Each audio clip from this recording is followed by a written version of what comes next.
I wouldn't buy that if you paid me. I'm still recording, Amy. You'll have to cut that bit out, sorry. Transmission is go. Underbase is live.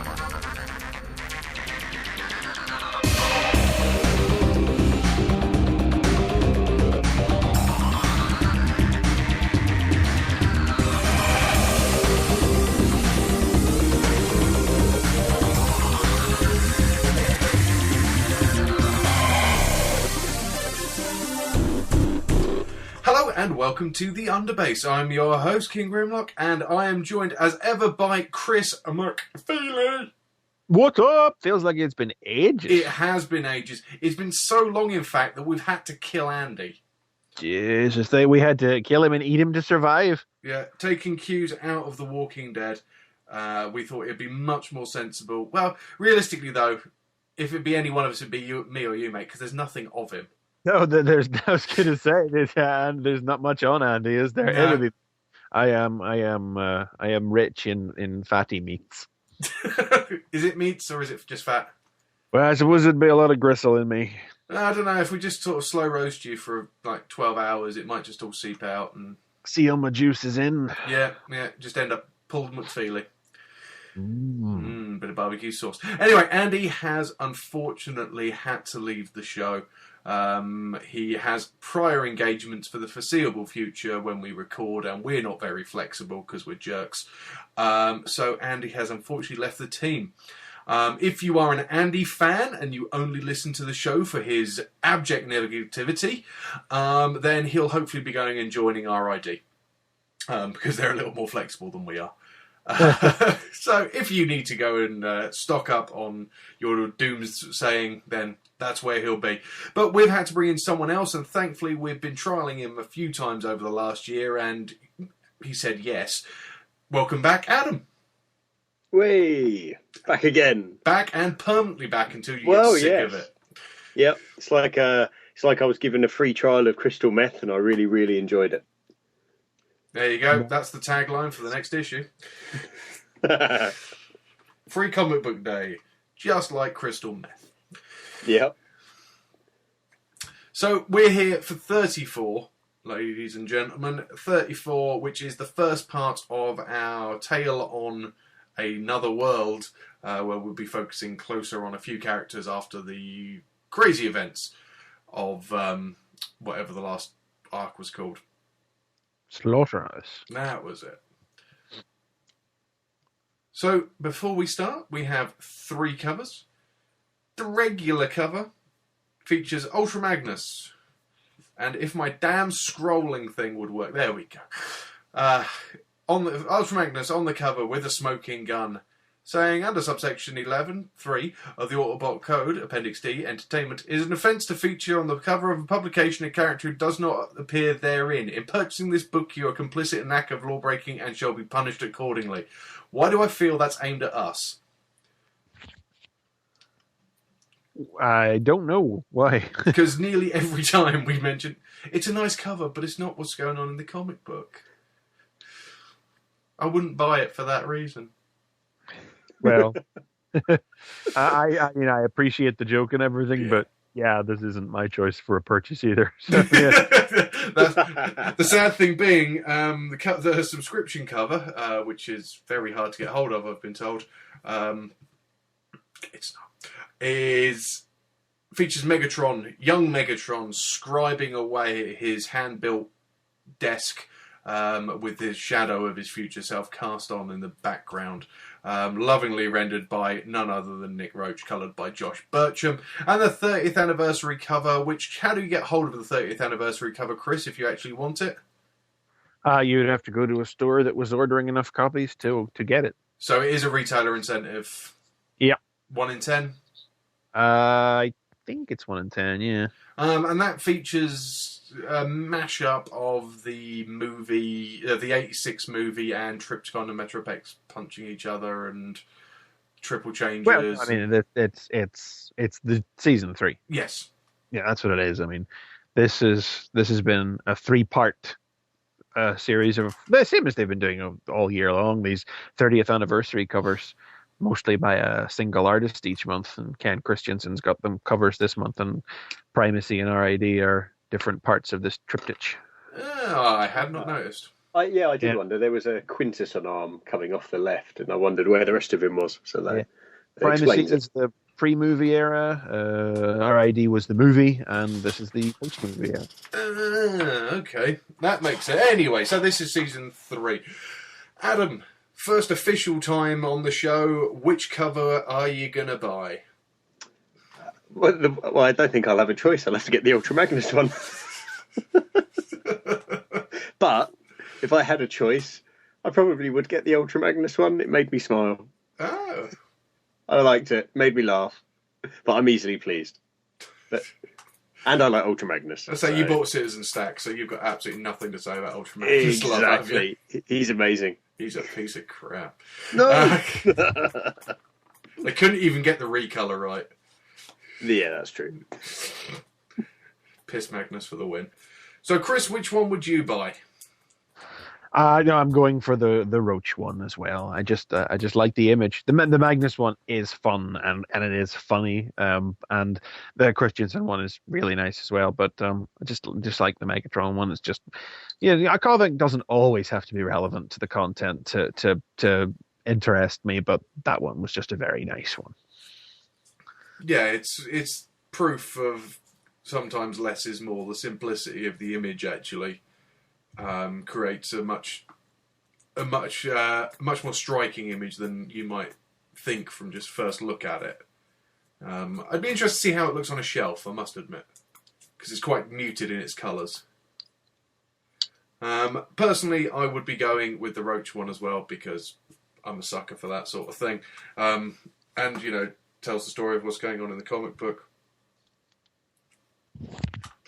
So, on a quest to find the Knights of Cybertron, the Starship Lost Light has been through the ringer. While the crew regroups, a handful of Autobots take a breather.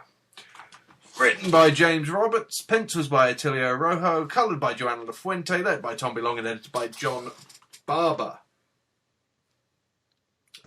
We open on Ofsted 17, former Lecture World.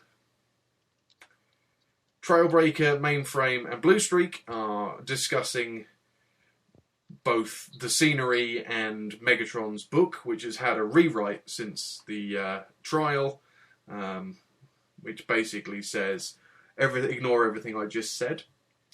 Bluestreak's being Bluestreak and loving the things that remind him of Earth. Trailbreaker's reading because he's not drunk anymore.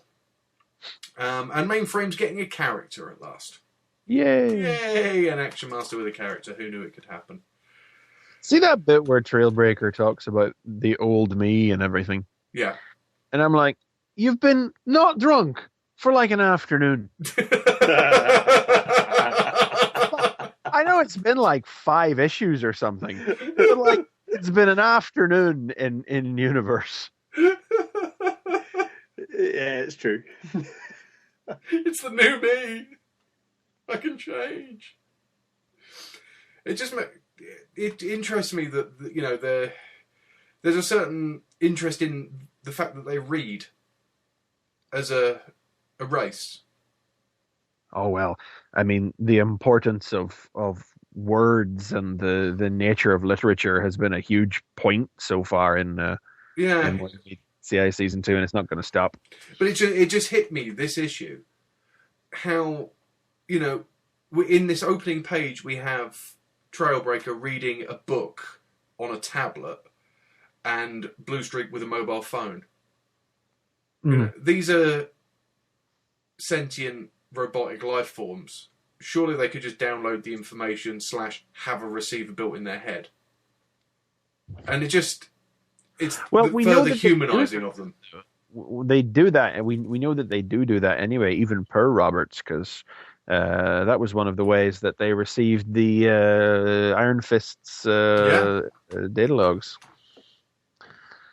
So is it just something that they choose to do? Wasn't there something in? I don't remember. Wasn't there something in Bullets about about the nature of actually reading versus downloading the information, or am I making that up? I do believe you're right. I Yeah, I couldn't can't tell you where it is, the but text. I feel like Skyfall said something about why are you bothering to read it instead of just like load download. Yeah. directly or something. I might be making that up. I don't No, know. you're Rings a bang on. bell. You're Rings a bang bell. on.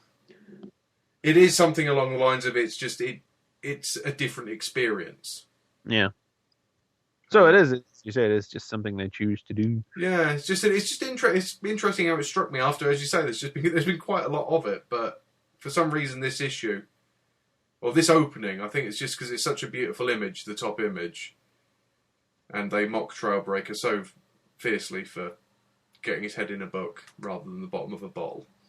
Although to be fair, this is specifically to set up a plot point for the end of the issue. Yes. So it's not. Yeah, I mean, obviously there's pre-established precedent for reading things on datapads anyway, but this is expressly here for that purpose in this issue. But also, it's nice at the same time because it builds Trailbreaker a little up. Even though, as I say, it's been an afternoon at best. He's somebody who's coming around to Megatron's way of thinking, like other Autobots who are worried they're going to stop hating Megatron, like Skids and Getaway and things. Trailbreaker is somebody who is now, even after what Megatron did to him, and in a sort of a weird act of perverse appreciation or kindness, Trailbreaker is now actually bothering to sit down and read his book. If you're going to be you're going to be a recovering alcoholic, which effectively Trailbreaker is, would you go off with Blue Streak? Doesn't matter. You can't, can he? That's it. That's it. So, yeah. Well, I suppose, but there is a sense of you could play it as he just drinks anyway. Just the futility of it makes him even sadder. But it doesn't matter, as we'll find out later.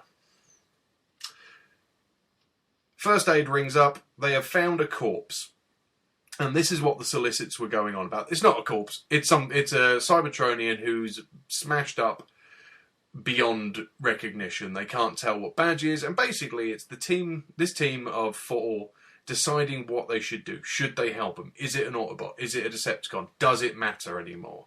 No, it doesn't. Yes, it does. Yada yada. And that's the basic gist of the story that's focused on these guys. And we realise, as the reader, very quickly that with the removal of the face of this unknown Cybertronian, it becomes very clear that it's DJD member Voss.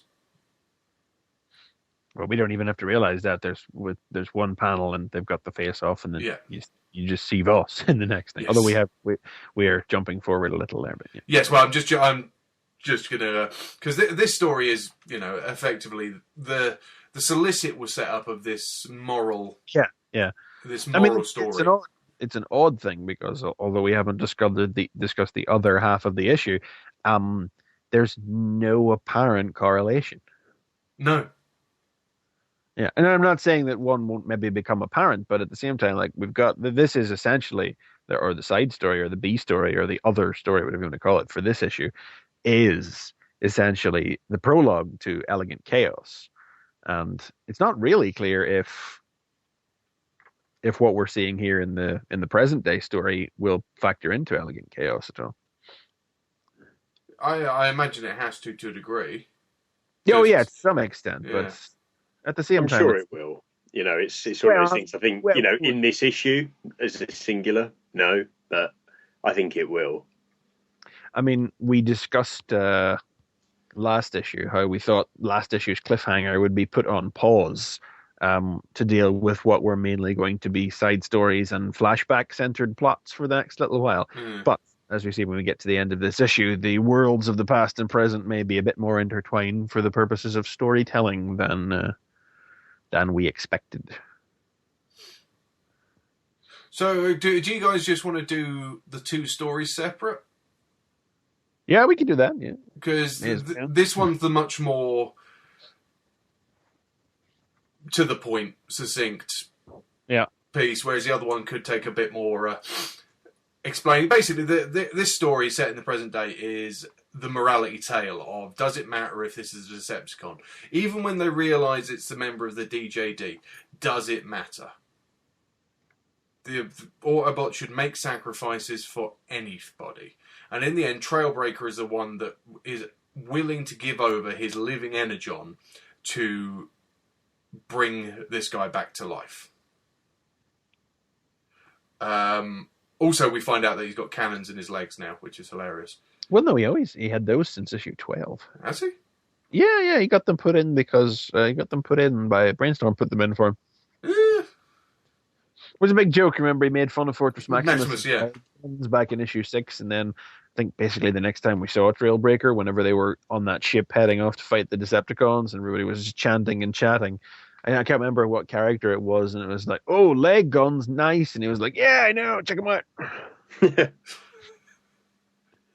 I don't think he's got to use them before now. No. Anyway, Voss comes back to life quite violently. Trailbreaker shoots him with his leg guns. Trailbreaker's injured in the assault. First Aid goes for help. Trailbreaker throws up a force bubble, his panic bubble, while First Aid goes for help. And while Trailbreaker's secured in the panic bubble away from Voss, we realise, or everyone realises, that Kaon is actually inside the panic bubble with him. First Aid, Mainframe, and Blue Streak return to find not much left of Trailbreaker. The bubble still survives, but that's about it. Kaon has dismembered him near completely and is currently holding his brain module still attached inside his skull. Lovely image for Halloween.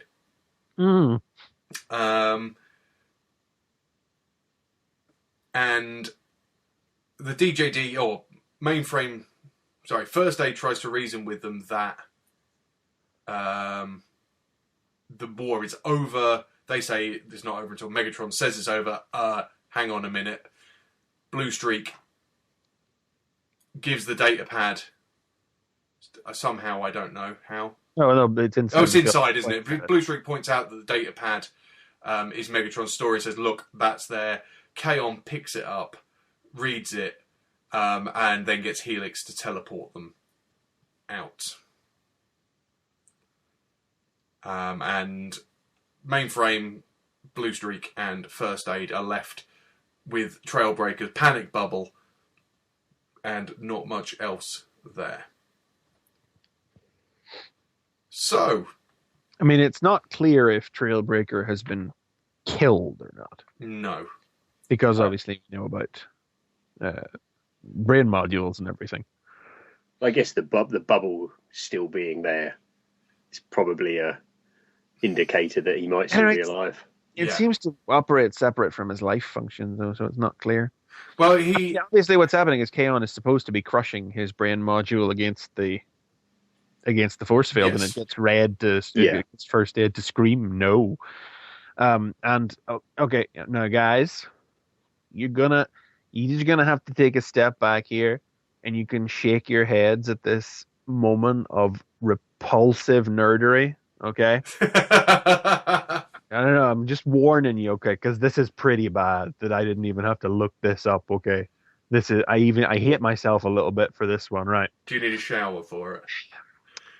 The sound effect that Trailbreaker's crushed brain module makes whenever Kaon presses it against the force field, crick, is the same sound effect that accompanied Death's Head crushing Shockwave's brain module in Legacy of Unicron back in the Marvel UK series.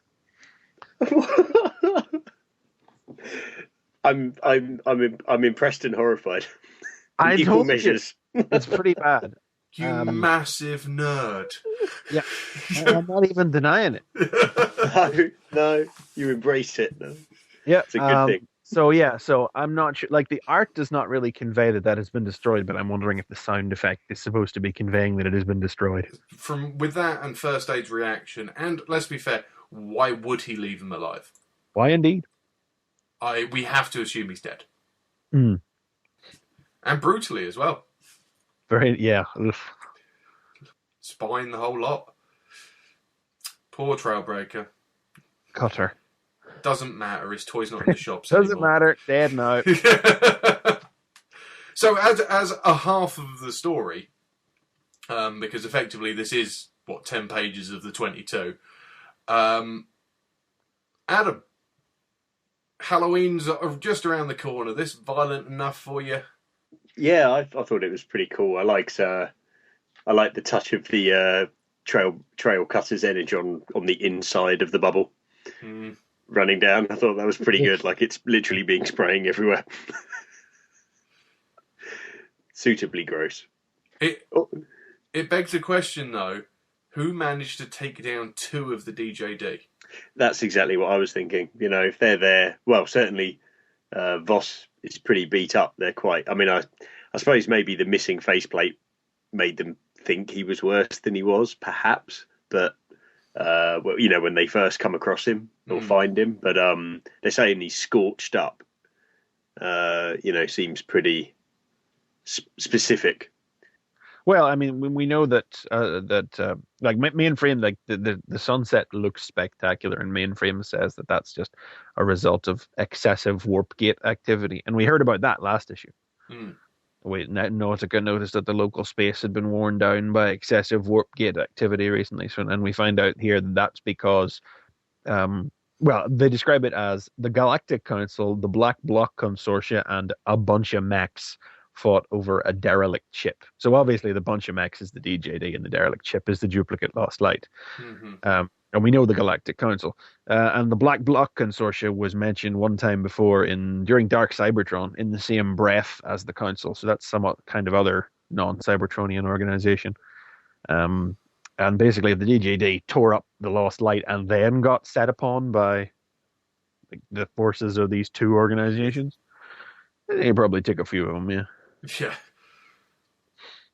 Yeah, it's just in the DJD with you read quite a lot of complaints about them being overpowered, that they just waltz through whoever they're destroying and just tear them apart. But to see two of them gone down to the point of almost offlining.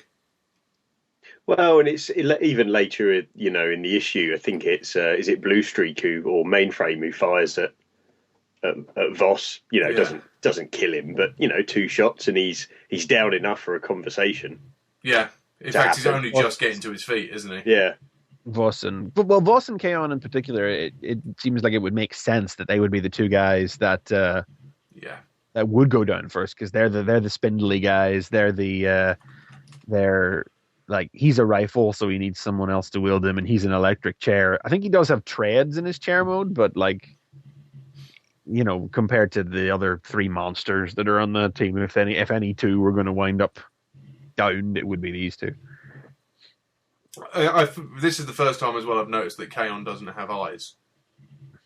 Oh, really? No, that's a long-standing thing. Yeah, I know, but again, first time I've noticed it is that image in the bubble. Mm-hmm. So, how do we feel about, you know, this is putting this into context of the book. This is issue 7 of season 2. This will be probably issue 1 of the second trade. Oh, definitely.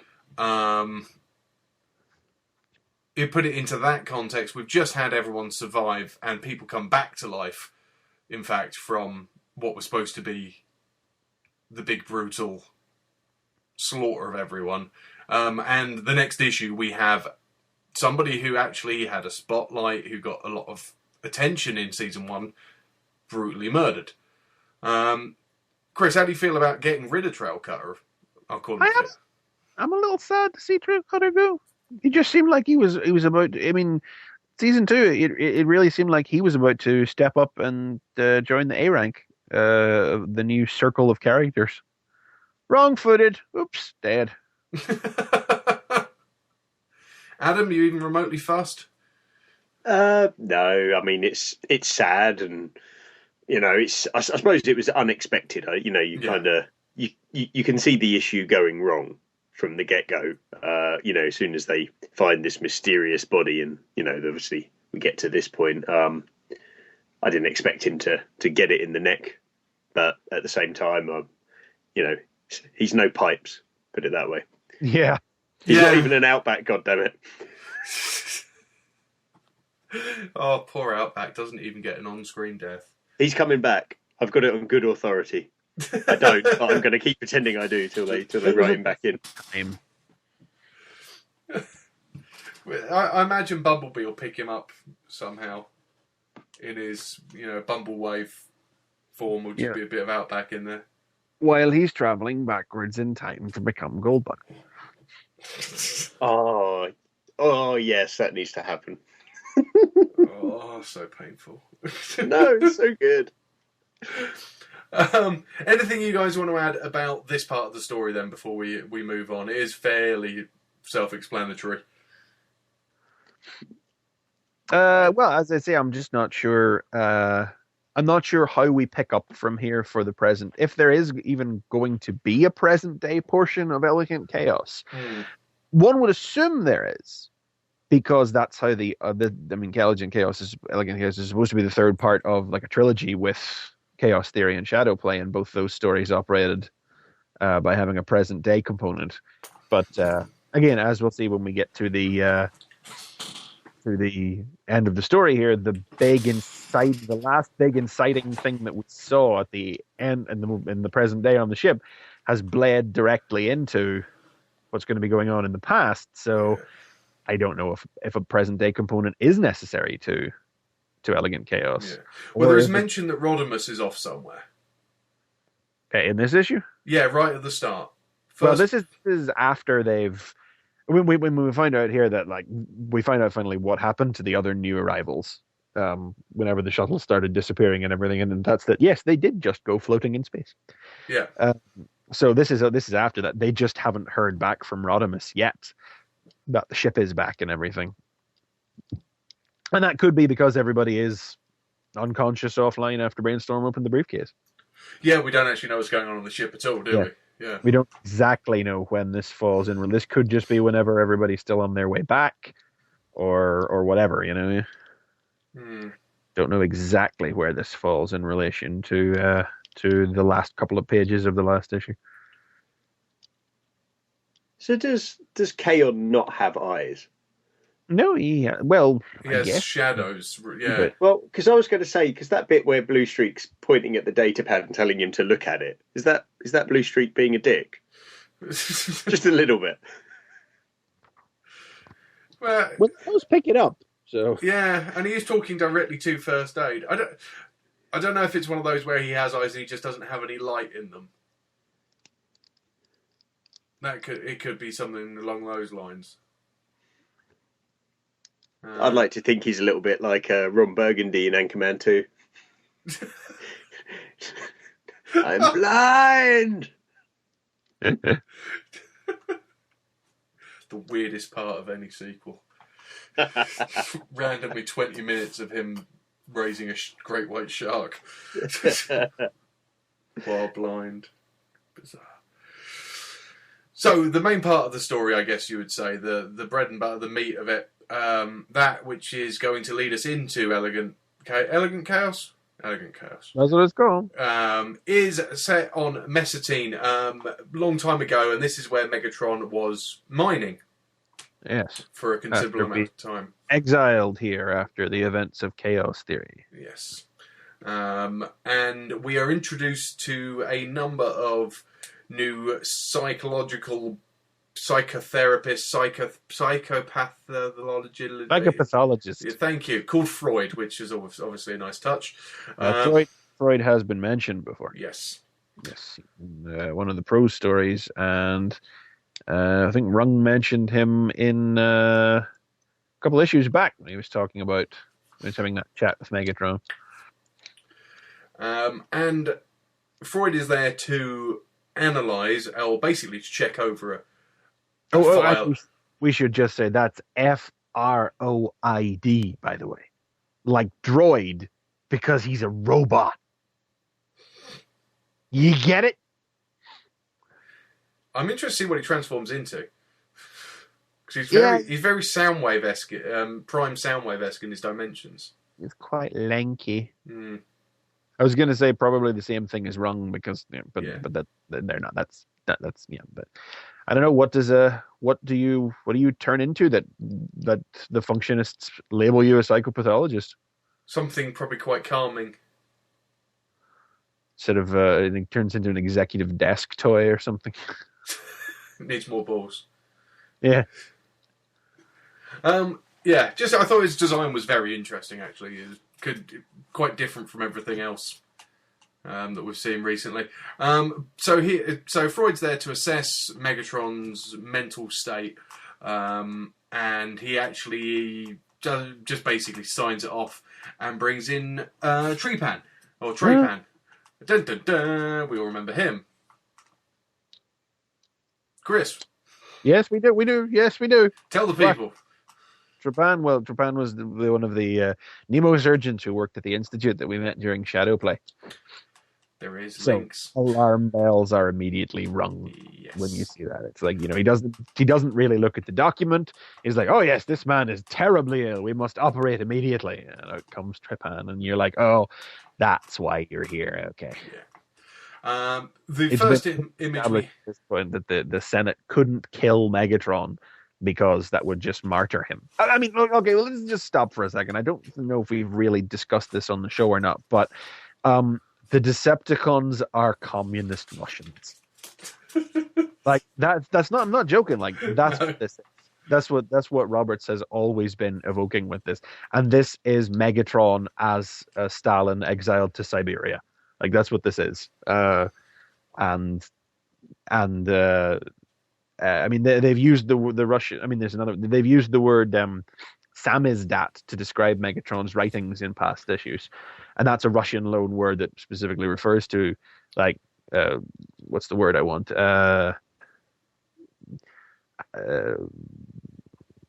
Anti-authoritarian literature being secretly disseminated. In fact, this issue, the theater, the lecture theater that the Autobots meet in the present day is called the Tamizdat Lecture Theater, and that's another word that refers to documents like that which have been smuggled in from other countries, which we find out in this issue was how Megatron's writings were getting back to Cybertron from Mesotine. And it's just he's stirring up dissent in the working class through use of his writings while exiled in Siberia. Because of a class war, and that's it's communist Russia. For those that didn't know. Yeah, for those who didn't know, because obviously loads of people knew that already. But I thought we would just stop and add that into focus because I don't know if we ever have on the show before. No, we've never nailed it down. But you get more language references like that. Yeah, I mean, there have been a few other Russian loan words used. Pogroms, the name of the arena on the moon that Megatron's trial was in was named after a schism in the Russian Orthodox Church, stuff like that. Yeah, clever use of language, providing layers to a comic book. Who knew, right? Yeah, who knew comic books could be like literature? Robots. So our first image of Megatron is actually interspersed in this with him mining away, and behind him is just it's part of his manifesto, basically. Part of his We get the full view of it later. Yeah, is it the same one? Yeah. I do apologise, Riz. I didn't get time to read it fully, so I might miss something in there that other people might pick up. But that's why we've got McFeely. So the story does continue with the full page for anybody who is wishing to read what Megatron has said. And we've had nods to this in previous issues, in previous storylines. We've had various parts of it being discussed. Lovely lines like, would you put your life in the hands of a soldier who turns into a data slug? Would you feel comfortable working alongside a microscope? Imagine being treated by a medic with tank treads. It's interesting. It's all the things that made the previous parts of this trilogy interesting, written out in front of us. That Megatron is not a psycho. at this point. Yeah, I mean the things Megatron is writing here, they're just as relevant to things today. I mean, when you have things happening in the world of nerdery at the moment, like Gamergate and stuff like that, and these issues of sexism and diversity and things keep coming up, and you read lines like, "Well, Megatron," he writes all those things. Would you be comfortable with X? Would you be comfortable with Y? And many Transformers would read that and would be forced to admit that they would, and then Megatron notes it's because it's not really your fault. It's the fact that you have grown up, as it were, in a system that has created that and fostered that until it has become the norm. And it's only by acknowledging that and trying to do better than that that you can change yourself. And that's a message that's totally relevant to the world today as people try to tackle these issues more and more head on, particularly in of late in arenas that we as nerds are part of quite prominently. You can't turn around on a social media platform without something like this appearing now, and this is just as relevant to that as it is to any weighty issue. Well, Adam, how do you feel about the use of a page of prose in the middle of a comic book rather than... Well, I mean, to get this across, you'd probably need 3 or 4 pages of talking heads. It doesn't blow my mind, to be honest with you. I mean, it kind of... I don't feel I need to read it to get the story and to get what Megatron's saying. Yeah. I don't need to read a page of this. And it's not interesting reading for me personally. I would have been happy without it and if I'm honest, another page of story. But just to point out, though, again, like 20+1, this is an extra 23rd page. There is no loss of a page of comic as a result. There's still 22 pages of art in this. So, I mean, is it just... you've got the physical copy in your hands, Chris. Is it just a page of adverts that's missing then? It would be, yeah. Whatever, just a house ad missing from the back or something. Yeah. It's nice. You remember issue 32? Whatever, the 20+1 when they were all on the Rod Pod. Yeah. And there were 3 or 4 pages of cast pages added in there. But they didn't take away from the pages of arting. Which is, full credit to IDW's Transformers arm. Mm-hmm, yeah. It would have been all too easy just to say, you know what, doesn't really matter. Yeah, it's good. It's good. So this page is, actually we realise is Megatron writing. Megatron sat at his basically school desk with a lamp burning and writing. It is a very young looking Megatron. I do like how Rojo's made him look very youthful, fresh-faced, especially compared to the battered and beaten bot that is on a bed opposite Megatron, who is introduced as Terminus. Now, Terminus was introduced 2 issues ago. It was the first issue, wasn't it, of season 2? So no, 6 issues. Oh, blimey. Yeah. And Megatron is basically keeping this old guy alive. He is rationing his energons, sharing his rations, because Terminus has had his rations cut. Because there's been an accident, he's lost his legs, and he's dying. But Terminus is, as we find out, Megatron's link to the outside. We don't know exactly how he's doing it, but he's getting Megatron's writings out there, and those writings are becoming very popular. They're reaching to huge areas of Cybertron. And it's obvious that Megatron has been influenced quite a lot by Terminus and by his discussions with him. We have an ongoing discussion before this scene ends of talking about the singular and the collective and where the power is at and why there has to be a figurehead. Megatron doesn't believe he could be the figurehead, doesn't want to be the figurehead. Obviously, we know he becomes that, but Terminus making it clear that the collective needs someone to rally behind them. Rally in front of them, sorry. So, the scene ends with Megatron being tasered, basically. out of nowhere. Chris, this is your kind of thing. Is it? More reading. This is literally talking heads at some points. Yeah, I mean, I don't think it really like a lot of this issue. I don't really think it tells us much we don't already know beyond the. We find out who Terminus is, and Terminus. I mean, we knew Megatron. The mention of Terminus previously was that he was someone who Megatron dedicated the original draft of his autobiography to, and then removed the dedication towards. And he says he removed it because Terminus taught him not to get attached. And we don't have the full story behind that yet. No. I mean, we find like we'll see at the end of the issue, but Terminus tells him, to ignore him and not to give him his energon and everything, but Megatron does it because he's. It feels like there has to be some kind of fallout as a result of their relationship yet before you would go to the action of removing the dedication. Yeah, I don't think this story is done yet. Interesting.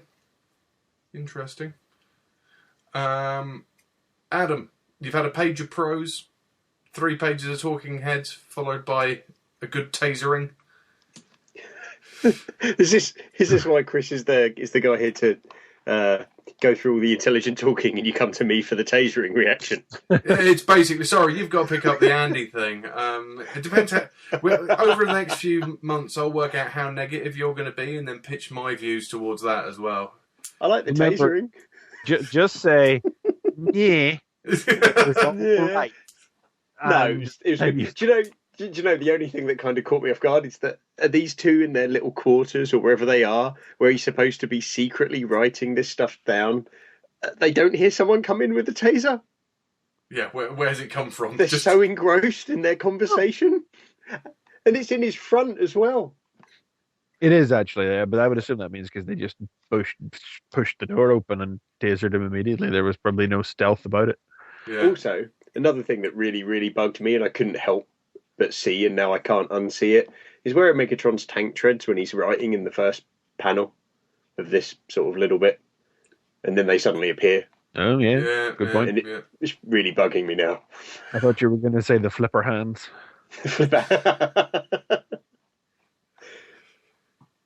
Yeah, it's got flipper hands. Like, I like Rojo more than most, but them some flipper hands. Those are GoBot hands. I don't know what that. They are.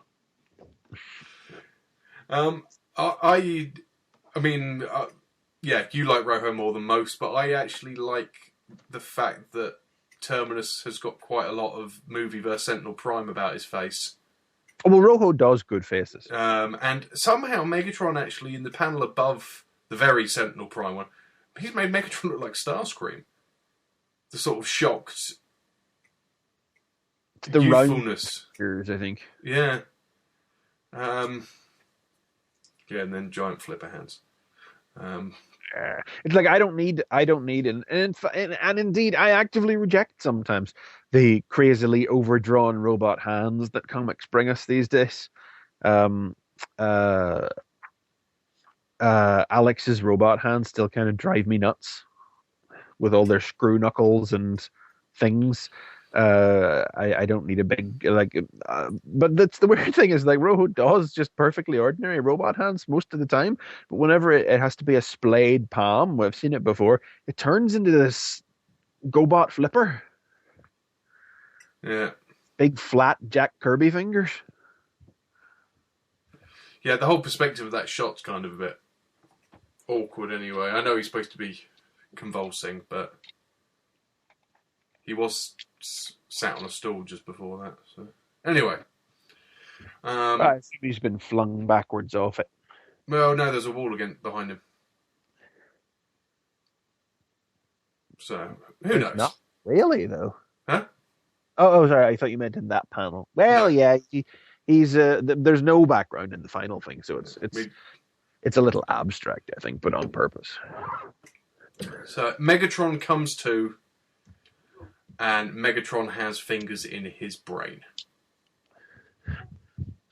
And we have a lovely image of what's going on by the text reappearing behind the images and slowly but surely different words disappearing out of it. Oh, dodgy ground, this.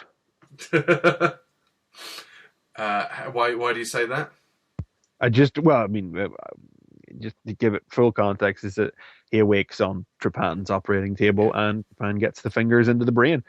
And I'm like, oh, well, obviously now we know why Megatron has the fear of needles. Yes. Which we'd seen in previous issues. But I'm like, oh, you're not actually suggesting that his mind was altered, are you? And I mean, as we see here now, Trepan gets interrupted before he gets anywhere. But that visual of the words appearing, it gives me pause for concern. Like it to me is about the same as whenever people were trying to come up with rationalizations for why Megatron would be an Autobot, and they said, oh, maybe he's been shadow played, oh, maybe it was the Regenesis ore that changed him, and I'm like, and I've said it on the show before, it was like, don't be so stupid, because that would be an awful idea. So even the implication that Megatron might have wound up the way he did as a Decepticon because of his mind being tampering with, I do not like that, and I hope that that is not what this comic is trying to tell me. Like, I would go so far as to say I actively hate that. Megatron has to be sympathetic to a certain degree for More Than Meets the Eye to work as a comic at this point in time, but this issue is coming dangerously close to almost absolving him and just blaming him as a product of his system. I'd agree with that. Yeah. That is a bad path to walk as far as I'm concerned. I am not on board with that if that's the way it's going. I'm okay with the idea that he was turned into a monster by, and there's nothing wrong with sympathy for the devil, but there's just the general tone and approach of More Than Meets the Eye. In this one in particular is absolution, and I'm not on board with absolution. I think the book knows better. I really do. I think it is much better than that, but there are just some dangerous implications in this scene.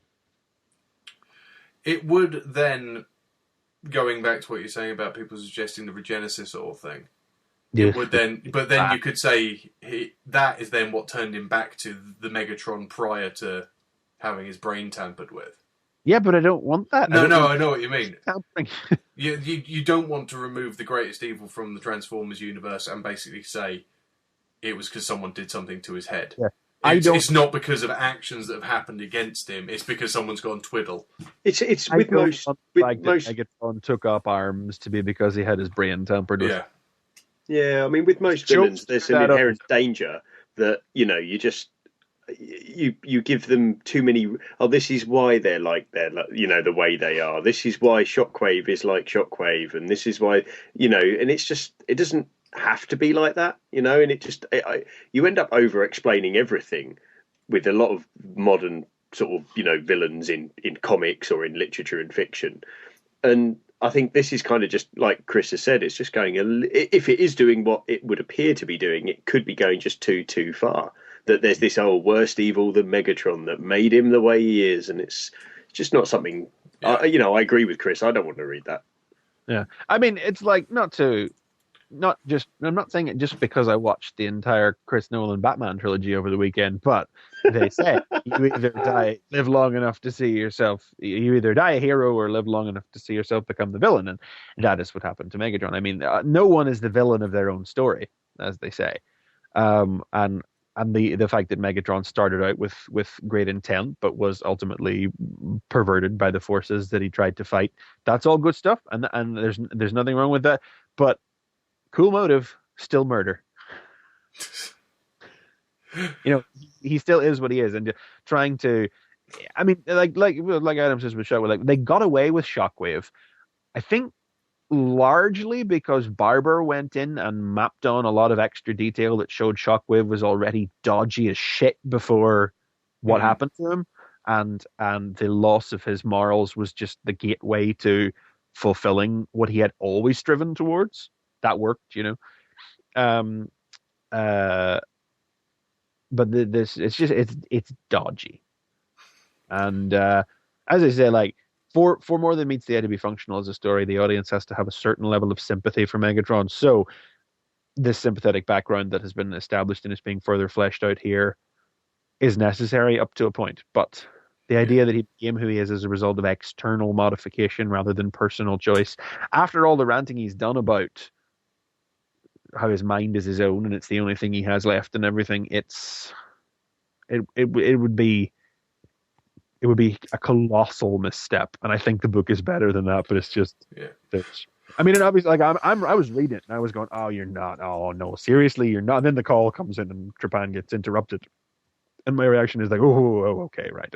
I guess that means he's all right then." Yeah. Well, it does say, treatment postponed. My biggest bugbear of these 2 pages is the reuse of the same image. Oh, but that's how you convey that, though. Yeah, but you can alter it slightly. You can do something. You don't just copy paste. I don't know. I mean, the idea that pictures or something is disappearing out of the picture is most successfully conveyed by the rest of the picture staying the same. I have to disagree with you there. Don't like it. Anyway, the call comes in and we have the discussion of why the calls come in, which is Rung has arrived. Yay, Rung. And we find that Rung and Freud are actually at the same level and they have to sign everything off. And the Senate have changed things, so both of them have to sign everything off. And why? Because it was Senator Shockwave's last-minute amendment. Interesting. So Rung says he's going to go over the paperwork, and if they agree, they'll go ahead with the process. That's why he came personally. Rung doesn't know who they've got to operate it. At which point the alarm goes off. And everything is going to blow up, basically. Or we think. And just for the listeners at home who've never read it, or you see, Rung and Freud, that Jung and Freud. That's why they're rivals.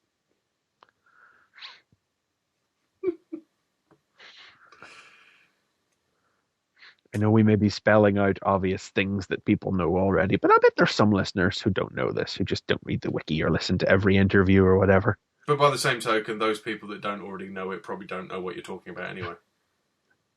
Carl Jung was a preeminent psychopath. No. We'll be back in 25 minutes when Chris has finished. Please fast forward. We'll put a chapter point in so you can skip it. Yes. Yes, moving on.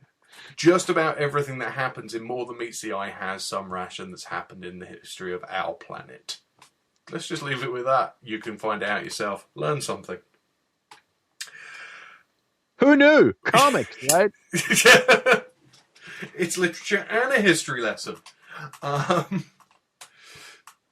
wonder how much you can still get away with that in Transformers that you wouldn't be able to get away with in certain other comic books.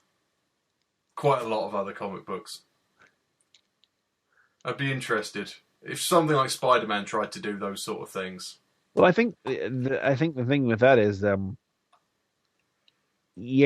they're all set in the worlds of people. Yeah, real world. Yeah, you can't make these overt parallels. Like sorry, but there's nothing that smart about making the Decepticons communist Russia. It's just something you can do because they're alien robots. You can't do that in Spider-Man because communism happened.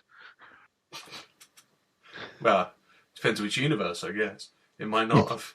Maybe not in the Ultimate Universe. I don't know. So when was the last time that Captain America punched Hitler? Did that happen in the Ultimate Universe? Who knows? Probably. It was probably more likely to have happened in the Ultimate Universe.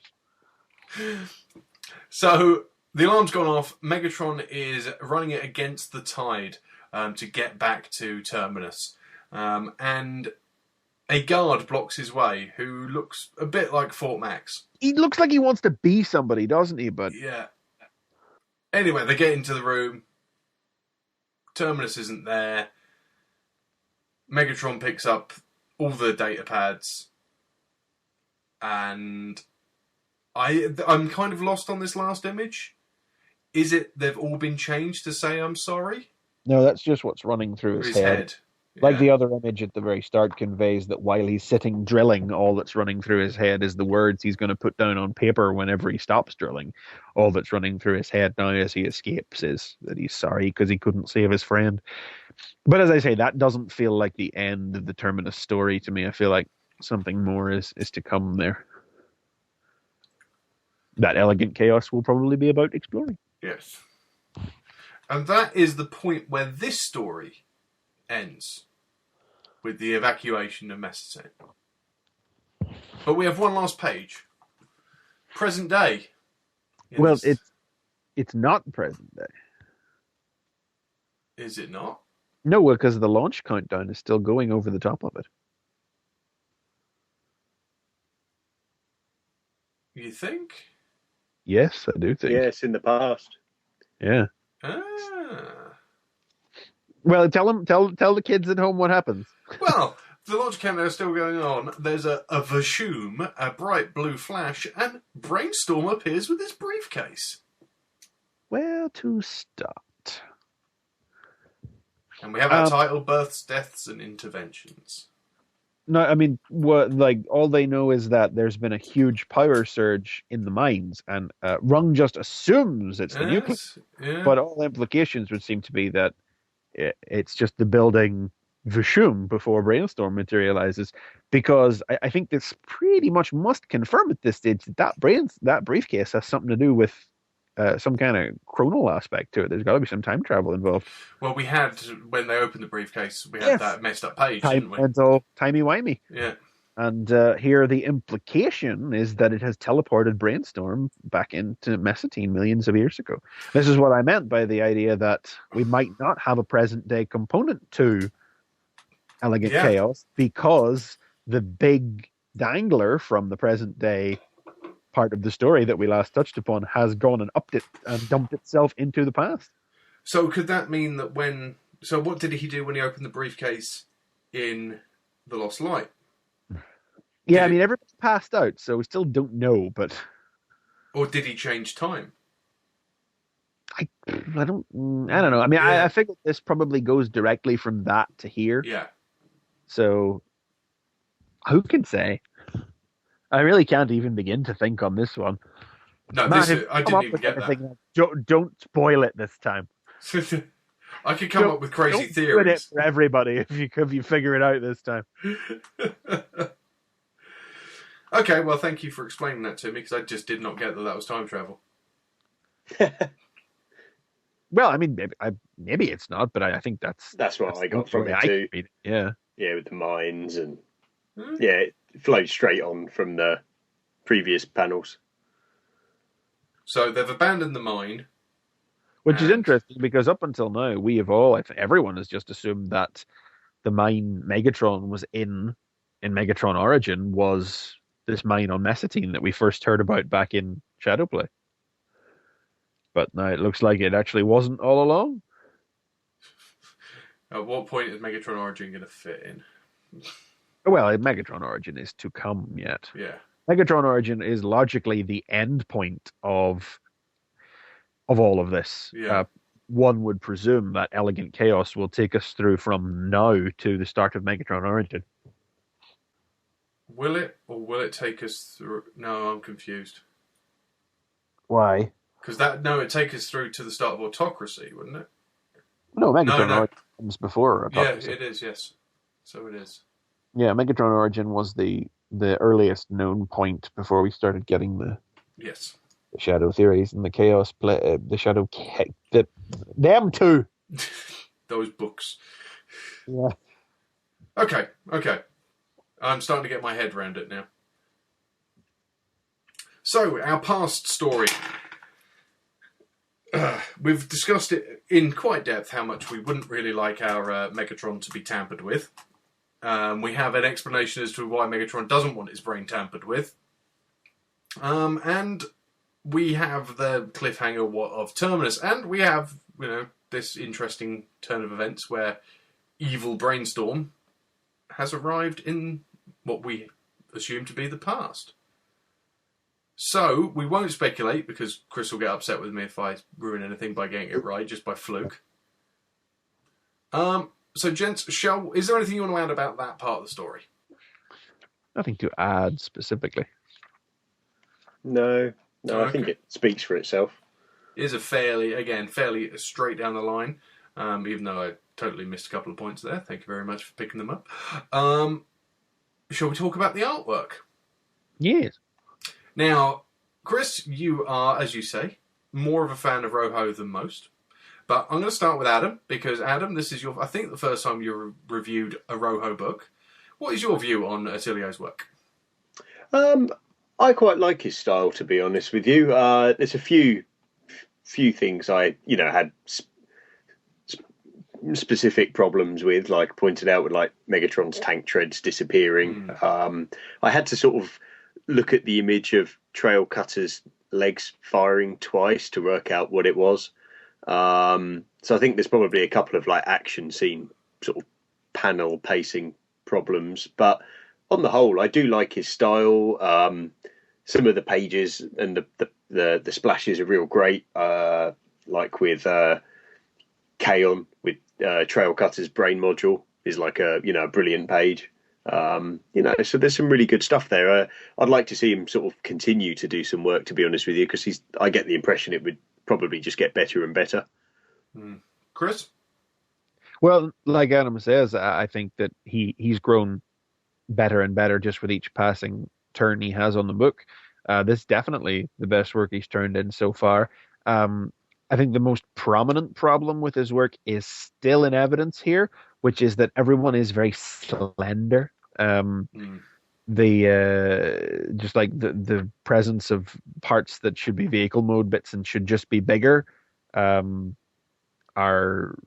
it's a little better this issue, but it's still not great. Everybody's just sort of the same shape, not even size, because we have seen some scale issues with Rojo before, but everybody is the same sort of shape, a much more humanoid, humanistic proportions and everything. That image with Mainframe and First Aid I'm just looking at when they first put Voss up in the chair is very much shows what you're talking about. Yeah, it's like those legs are supposed to be chunks of an ambulance, but they're just like proportioned as if they were a person's calves rather than parts of a robot. Yeah. Whereas Trail Cutter is well proportioned. Yeah, he's got his hefter across his chest and his shoulders. His general shape going on. And that and the occasional flipper hand aside, though, faces have always been Rojo's strongest point, and those continue to be strong here. And when you've got a lot of slender characters in the book already anyway, like Rung, like Freud, who would be slender under any artist, I assume, like Trepan, like Kaon, like Voss, they're particularly good matches for Rojo's style. I often see people complaining about the way he draws Prowl's head, and I don't get it. I don't see what's wrong with it. I don't understand that particular gripe. As an artist, he is one who, and as far as faces go, like he still manages to get loads of expression out of Red Alert. I keep calling him Red Alert. First Aid. Yes. As a guy who's just visor and mouthplate, and yet there's still perfectly plenty of emotion conveyed. Yeah. No, he knows what he's doing. There's, I think those slender humanoid proportions are just something that needs worked on a little bit. But beyond that, no, I really, and maybe exactly what's going on with Trailbreaker's brain, because that's left, artistically, it's left a little unresolved, because sound effect and reaction would imply it's being destroyed. Visuals don't really make it look like anything's happened to it at all. No, but beyond that, no, it's a good looking issue altogether, I say. I'm just having it looks like I'm just looking closer at his brain module as it's pushed in. It does seem to be flaring on the corners. Yeah, it seems to flatten a teeny bit. Yeah, it's really not definite though, is it? There's not. Yeah, it's hard to say whether or not those are, like sparks from it breaking, or if that's just the force field sparking against it. Yeah, against it. Yeah, it's. But then that's probably the yellow lighting probably doesn't help there. If it wasn't all cast in yellow from the force field, it might be easier to say. It's hard to say, because if he's dead, it's kind of an underwhelming. Not underwhelming because dude got torn apart by one of the DJD, but kind of offhanded. death for somebody who's been a constant presence in the B role of characters in More Than Meets the Eye from the outset. Be interesting to see how it's handled. If it's Yeah. Because if the next story doesn't have a present day component, it could be 3 issues before we actually know what's going on. It's back, and maybe that brings us to the real oddity of the issue, which is why this is 2 parallel stories at all. It must have a reason, and we do have Kaon saying "see you soon." Yeah, obviously this is set up for the DJD coming back and having the big blowout end to their story, however or whatever that may be. It does feel like it's set up for that, but More Than Meets the Eye is not a book overly given to such overt setup. If we're basically looking at 2 totally parallel setup stories, okay, fair enough, nothing wrong with that. But when it comes to More Than Meets the Eye, and particularly when it comes to More Than Meets the Eye telling stories in 2 parallel time periods, there's usually a reason for them to be intertwined. That's just not apparent in this issue. The only thing that will be Brainstorm, won't it? That'll be the thing that intertwines it. But I just mean, I don't mean like in general. I mean like within the confines of these 23 pages, there's no story aside from the use of Tamizdat for the theater in the present day. There aren't even any of the usual sorts of tricks you might expect where particular lines of dialogue or language are used to lead into the next scene with an overlapping caption across pages or anything. Like we have been able to talk about these things as 2 completely divorced stories because they are 2 completely divorced stories by all appearances. It just seems like something that's a little beneath More Than Meets the Eye in the way it normally tells stories. Yeah, if it wasn't for the in the present, if it wasn't for the data pad at the beginning and end with Megatron's sort of written word on there would be 0 link to the past whatsoever, and even that it's not really relevant to exactly what's happening in the past with Megatron. No, it's just all that's relevant is that there are data pads in both the time frames. Yes. Yeah, Megatron has written on data pads at some point. It's not likely to even be any of the same writing, because he probably would have written Towards Peace by that stage yet. Yeah, no, Towards Peace wasn't written until after the war started. Yeah, no, so yeah. Yeah, so it's an odd one, and as I say, there's nothing wrong if it is just literally 2 parallel stories of setup for where the book is going to go, but I'm purely just a little down on it because More Than Meets the Eye has taught me to expect a little more of it. And maybe there is more, as I say, maybe there is a parallel that will evolve out of this that makes this necessary right now, but just within the confines of these 20 pages, it's like, don't know why he did that.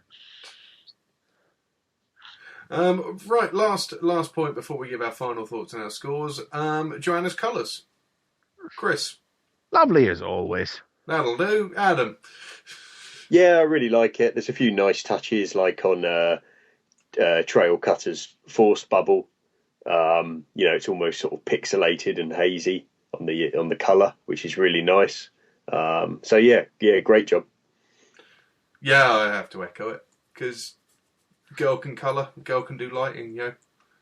I think it's perhaps a little. She's not presented with any particularly exciting visuals to colour this issue. No. It's a large brown room containing 4 Autobots who are like 3 colours between them. So. She's got a great palette going though for the Messatine stuff. Yeah, Freud and Rung add some visual interest to that, but again, a lot of that is grey and red robots, and grey, red, and yellow robots in brown rooms. Brown rooms are the unifying point across the past and the present for the 2 parallels in this storyline. Well, I was thinking, could they possibly be the same planet? Well, no, Messatine's one, and Ofsted 17's another. But is it possible that they've renamed it at some point, that it's sort of gone into the... Because Brainstorm, you're basically saying Brainstorm's briefcase not only travels in space, in time it travels in space as well. Well, Ofsted has an entire history, and Red Alert, First Aid lived on Messatine until like 2 weeks ago, so... Not literally, of course, but... Yes. until say a year ago or 2 years Yeah. ago, however long it's been since they picked him up. All we've ever seen of Messatine is that it's some kind of ice world. Yeah. So yeah, I don't think there's anything No. there. No. Okay. I guess this will be one of the ones where we have to wait to be able to speculate at all. So, Adam, final thoughts on a score out of 5. I enjoyed the issue. I think it's given the track record of More Than Meets the Eye, I think I would get more enjoyment out of it when I go back and reread it as part of a full story arc. On its own, it's okay. It doesn't do anything wrong, but nor is it, blowing my mind. The writing's good, the art's good, the coloring's good. I'd and on that basis, I'd give it a 3 out of 5. Okay, Chris. Yeah, I have to echo that almost exactly. Yeah, it doesn't do anything wrong, but the present day story is an interesting and an entertaining little moral device. Might have gone over if we didn't know who it was until that it was Vos until he came to life, maybe. But it's just a great little character on character piece. Slightly odd offhanded death of Trail Cutter, if that is the way they're going with it. And as interesting as it is as a whole, like the Messatine stuff doesn't really tell us anything we don't know already. The main takeaway from that, the main new information, is the worrying notion that Megatron might have been altered in some extent. So yeah, this is a piece of a larger puzzle that, as a standalone issue, is perfectly fine, but not mind blowing or anything. So yeah, I would echo. I would go for the 3 as well. Yeah. I don't feel I can add much, to be honest, to what you guys have said, and I can't really add much to your score. I will also be giving it a 3. I would have given it a 4 if K-On! As he'd left had said toodaloo rather than see you soon. But, that's just personal preference. So, that's the end of issue 34 of Transformers More Than Meets the Eye. So, I'd like to say thank you to Chris for being here as always. You're quite welcome, sir. I'd like to say thank you to Adam for coming on board and agreeing to actually do this craziness. No problem. I'd like to say thank you to Andy for all his hard service over the years. It's been an absolute pleasure to work with you, and I hope to do again soon at some point, mate. And we will see you next time on The Underbase. Bye. Bye. Bye-bye. Thank you for tuning into our broadcast. Be sure to follow us on Twitter at The Underbase or interact on FullMetalHero.com.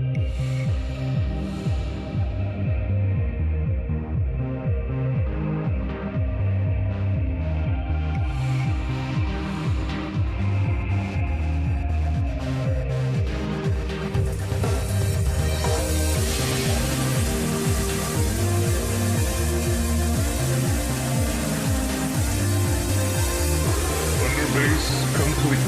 Cease transmission. Chris? Gone. Chris? He's gone to find the 30th anniversary cover. Woohoo! Yeah, sorry about that. I moved around too much and my phone decided to try to connect to another wireless network. Oh dear. Woohoo! What's... well, I've completely lost my train of thought there. Sorry. Yeah, Amy, sorry, this is going to be edited to crap by the time I'm finished. I'll start editing them myself soon, don't worry.